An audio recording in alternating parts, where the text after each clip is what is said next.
Daylight hasn't even broken and these students are up and on their way to school. But it's not your typical commute. To get to class, these kids have to cross an international border. For these 500 or so students from the tiny Mexican town of Palomas, the crossing is just part of their daily routine. They show their US passports and birth certificates, customs and immigration officials inspect their school bags, then they're bused to school in Luna County, New Mexico. Lizett Preciado is a senior at Deming High School in Luna County. A US citizen, she's lived in Palomas with her parents for 7 years. It was good to be able to go to school over there.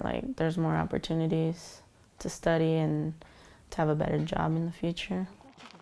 Lizett and her family moved to Palomas from Colorado after her mother, Rosa Maria Preciado, was deported for being in the country illegally. Pues muy mal. I felt really bad, because I had my 4 children, citizens of the United States, and my husband was a resident. I felt really bad because I didn't want to go back to Mexico to live. Life in Mexico is very hard. Preciado's husband, Ramon, makes their living in Palomas raising goats. He still crosses occasionally back into the US to work, but for someone like Preciado, who's banned from entering the country, this is about as close as she can get to her old life in Colorado. Though deported, Preciado says having her children educated in the US was important to her, and that's why they settled in Palomas. De hecho, yo llegué a Palomas por una amiga. Ella me dijo que I came to Palomas because of a friend who said Palomas would be a good option to live with my children. It's easy to cross into the United States and that there was a bus to take them to school. Armando Chavez is the principal of Columbus Elementary in Luna County. Every year, his school welcomes students and families from all over the country: Tennessee, Utah, Illinois. Chavez says they usually see an influx of students when states enact strict immigration laws, as Arizona did in 2010. We're sometimes the holding spot for them to fix the papers correctly. We're dealing with children that come from South Dakota, Missouri. I mean, it can be any state that come, but we embrace our children that come to our door every day. School districts in Texas and California also allow students in Mexico to come to school, but they often charge out-of-district fees or are private. For the US citizen students coming from Palomas to Luna County, the education is free. Despite a 10-foot-high border fence that separates them, the ties between the schools in Luna County and the community of Palomas run deep, from businesses to culture to marriage. Many teachers in Luna County cross the border as students. Ricardo Gutierrez teaches 5th grade at Columbus Elementary, the school he attended as a child. So now it's my turn to give back to the community. Gutierrez says getting parents engaged in their kids' education is the biggest challenge. He opens his restaurant in Palomas for parent-teacher conferences via Skype and hosts live graduation ceremony watch parties for parents that can't cross.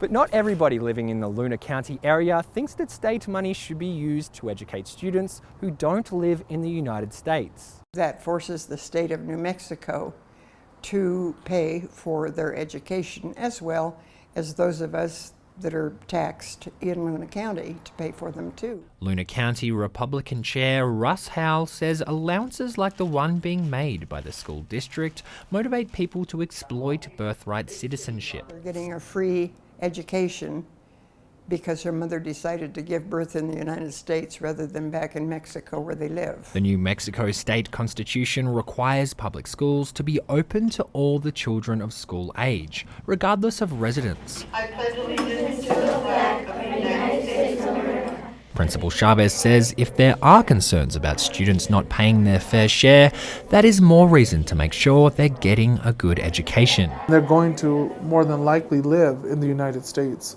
We want to educate them. We want to get them to the highest level of education possible so they can be successful and so they can become productive members and contribute back.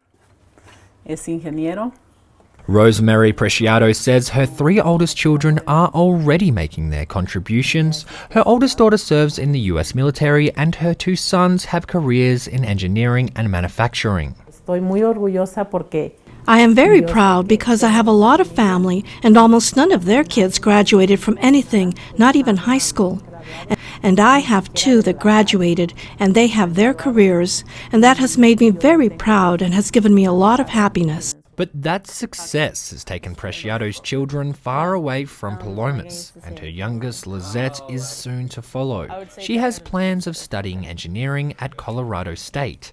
Preciado hopes an immigration pardon waiver she's eligible for in 2 years will allow the whole family to reunite in the US. But there are no guarantees. For the Frontiers Desk, I'm Simon Thompson.